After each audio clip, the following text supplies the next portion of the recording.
আসসালামু আলাইকুম রহমতুল্লাহ নাহমাদুহু ওয়া নুসাল্লি আলা রাসূলিল কারীম আম্মা বাদ। ২৭ নম্বর উসুল। ২৭ নম্বর উসুল হলো যে কোনো মুসলমানকে পার্থিপক্ষে যদ্দূর সম্ভব কোনো মুসলমানকে পার্থপক্ষে যে কোনো মুসলমানকে কাফের বলে ফতোয়া না দেওয়া, কাফের না বলা। এটা হলো যে কোনো মুসলমানকে ফতোয়া দেওয়ার ক্ষেত্রে সর্বোচ্চ সতর্কতা অবলম্বন করা। এটা হলো ২৭ নং উসুল। ধারাবাহিক যে ৯টি উসুল আছে তার মধ্যে ৭ নম্বর উসুল আর রিওয়ায়াতুল্লাতি ইয়াহতারিজু বিহা মিন তাকফিরিল মুসলিমি রাজিহাতুন আলা গায়রিহা ওয়ালাউ দাঈফাতুন। কোনো মুসলমানকে তাকফির করা থেকে বেঁচে থাকা এবং রজা করার হবে অন্যটির উপর, অর্থাৎ তাকফির না করার যে মতটা সেটাকে তারজিহ দেওয়া হবে, যদিও সেটা কি হয় জয়ীফ হয় সেটাকে গ্রহণ করা হবে। এটা হলো ৭ নম্বর উসুল, অর্থাৎ মুসলমানকে কাফের ফতোয়া দেওয়া থেকে সতর্কতা অবলম্বন করা। এটা হলো ২৭ নম্বর উসুল। আচ্ছা, ২৭ নম্বর উসুল আর রিওয়ায়াতুল্লাতি ইয়াহতারিজু বিহা মিন তাকফিরিল মুসলিমি রাজিহাতুন আলা গায়রিহা ওয়ালাউ দাঈফা। আস-সাবিআ ৭ নম্বর মা ফিল বাহরি মিন বাবিল মুরতাদ্দি নাকলান আনিল ফাতাওয়া আস-সুগরা। আল কুফরু শাইউন আযীম, যে কুফর যে একটা বিষয় রয়েছে অনেক বড় বিষয়। ফালা আজআলুল মুমিনা কাফিরান, ফলে আমরা কি কোনো মুমিনকে কাফির হিসেবে বলবো না। মাতা উজিদাত রিওয়ায়াতুন আন্নাহু লা ইউকাফফারু, যতক্ষণ না পর্যন্ত এরকম কোনো রিওয়ায়াত পাওয়া যায় যে তাকে কি কাফের বলা যাবে না, এরকম যদি কোনো মত পাওয়া যায়, কোনোভাবে যদি তাকে কাফের না বলা যায়, ততক্ষণ পর্যন্ত কোনো মুমিনকে আমরা কাফের বলবো না। সুম্মা ক্বাল, এরপর তিনি বলেন ওয়াল্লাযী তাহাররা আন্নাহু লা ইফতি বিকুফরি মুসলিমিন, যে এখানে কি হয়ে গেল, বিশুদ্ধ অভিমত হয়ে গেল যে সতর্কতা অবলম্বন করবে, যে ফতোয়া দিবে না কোনো মুসলিমকে কাফের বলে। আমকানা হামলু কালামিহি আলা মাহমালিন হাসানিন, যে যদি কোনো মুসলিমের কথাকে কোনো সুন্দর কথার উপর বা অমুসলিম না হওয়ার উপর যদি কি হামল করা যায়, ততক্ষণ পর্যন্ত কোনো মুসলিমকে কাফের বলে ফতোয়া দেওয়া হবে না। আও কানা ফি কুফরি ইখতিলাফ, অথবা সে এমন কোনো একটা কুফরি করেছে যে কুফরি বিষয়ে কি আছে, ইখতিলাফ রয়েছে। ওয়ালাউ রিওয়ায়াতুন দাঈফা, যদিও সেই রিওয়ায়াতটা কি হয়, দুর্বল মত হয়, দুর্বল রিওয়ায়াত হয়, তবুও সেই কোলের উপর কি করতে হবে, আমল করতে হবে। তো এখানে তাকফিরের ক্ষেত্রে যে সতর্কতা অবলম্বন করতে হবে তার কয়েকটি উদাহরণ দেওয়া হয়েছে, যার মধ্যে ১ নম্বর হলো কেউ যদি বলে যে আমি শরীয়ত মানি না।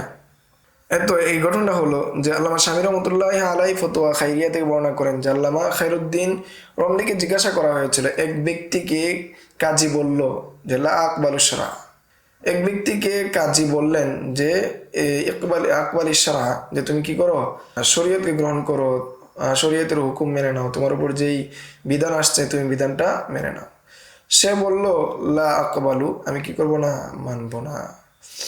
তখন একজন মুফতি তার উপর কুফরের হুকুম লাগিয়ে তার স্ত্রীর সঙ্গে বিচ্ছেদের নির্দেশ দিলেন, যে এখন যেহেতু সে কাফের হয়ে গেছে, তার স্ত্রী থেকে তার বিচ্ছেদ হয়ে যাবে।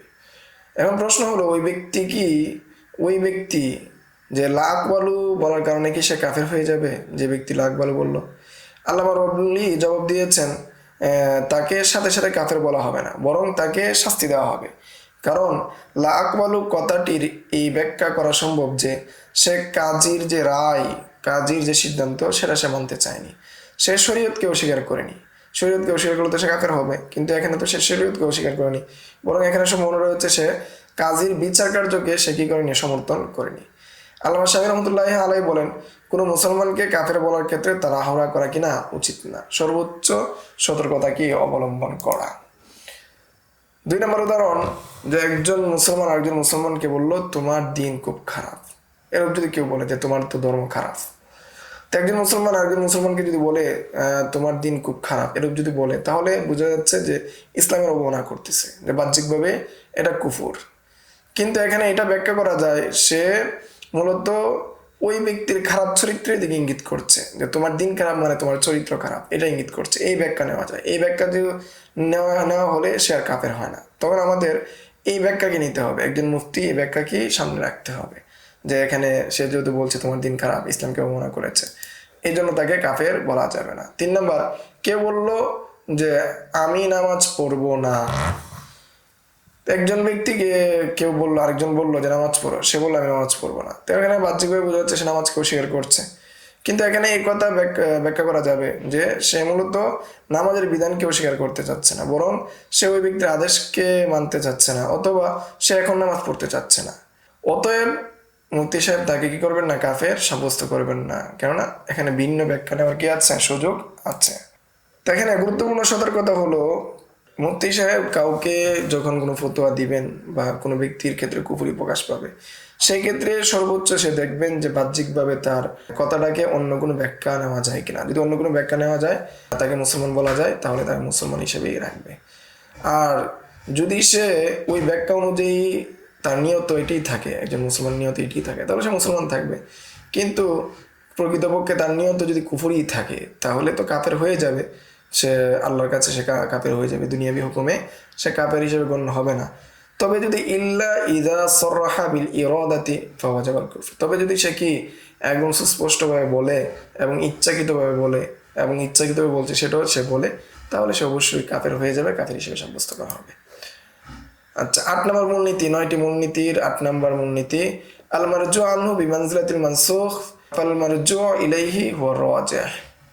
আচ্ছা, যে মারজু আনহু যেটা রয়েছে সেটা নাসিকের পর্যায়ে, ফলে রুজু করতে হবে রাজের দিকে। আসসামিনা 8 নম্বর মূলনীতি, মাহফিল বাহরি মিম্মা কদ্দামনাহু, বাহরুল রায়কের মধ্যে এসেছে করিবান আন্নাল মারজু আনহু লাম ইয়াবকা মাযহাবান লিল মুজতাহিদ, মারজু আনহু যেটা রয়েছে সেটা মুজতাহিদের মাযহাব হিসেবে কি থাকে না, বাকি থাকে না। ওয়াহিনা ইদিন ইয়াজিবু তলাবুল কওল, এই সেই সময় কি হবে, আবশ্যক হবে কি পোল তালাশ করা, আল্লাযী রাজা ইলাইহি ওয়াল আমালু বিহি, যেটার দিকে সে রুজু করেছে সেটা তালাশ করা এবং যেটার উপর আমল রয়েছে সেটা তালাশ করা। লিআন্নাল আউওয়ালা সারা বিমানজিলাতিল হুকমিল মানসুখ, কেননা প্রথম যে অভিমুখটি রয়েছে সেটা মানসুখের হুকুমে চলে আসছে। ওয়াফিল বাহরি আইযান আনিত তাশউইশি, বাহরুল রায়কের মধ্যে অনুরূপটা এসেছে যে আন্নামা রাজা আনহুল মুজতাহিদু লা ইয়াজুজুল আখযু বিহি, যে যেটা থেকে মুজতাহিদ কি রুজু করেছে সেটার উপর আমল করা জায়েজ নেই, সেটাকে গ্রহণ করা জায়েজ নেই। ওয়া যাকারা ফি শারহ আত-তাহরীর ইন্না ইলমাল মুতাআখিরি ফাহুয়া মাযহাবুহু, যে শেষের যে মোড়টা আছে সেটা যদি কেউ জানে, এটাই কি হবে, এটার উপরে ফতোয়া হবে, সেটাই তার মাযহাব। ওয়া ইয়াকুনুল আউয়ালু মানসুখান, তখন প্রথম অভিমত যেটা আছে সেটা মানসুখ বলে গণ্য হবে। ওয়া ইল্লা হুকি আনহুল কওলানি মিন গায়রি আন ইয়াহকুমা আলা আহাদিমা বিরুজু, অন্যথায় বর্ণনা করা হবে যে তার কি এই মাযহাবে দুই কুল আছে, এই মাসালায় দুই কুল আছে, যেহেতু কোনো একটা কি হুকুম দেওয়া হয় নাই তার রুজু হওয়ার বিষয়ে। তো এই ছিল ফতোয়া দেওয়ার ক্ষেত্রে সতর্কতা অবলম্বন করার যে বিষয়। 27 নম্বর উসুল, ধারাবাহিক উসুলের ক্ষেত্রে 7 নম্বর উসুল এবং 8 নম্বর উসুল নিয়ে আলোচনা হয়েছে সংক্ষিপ্তভাবে।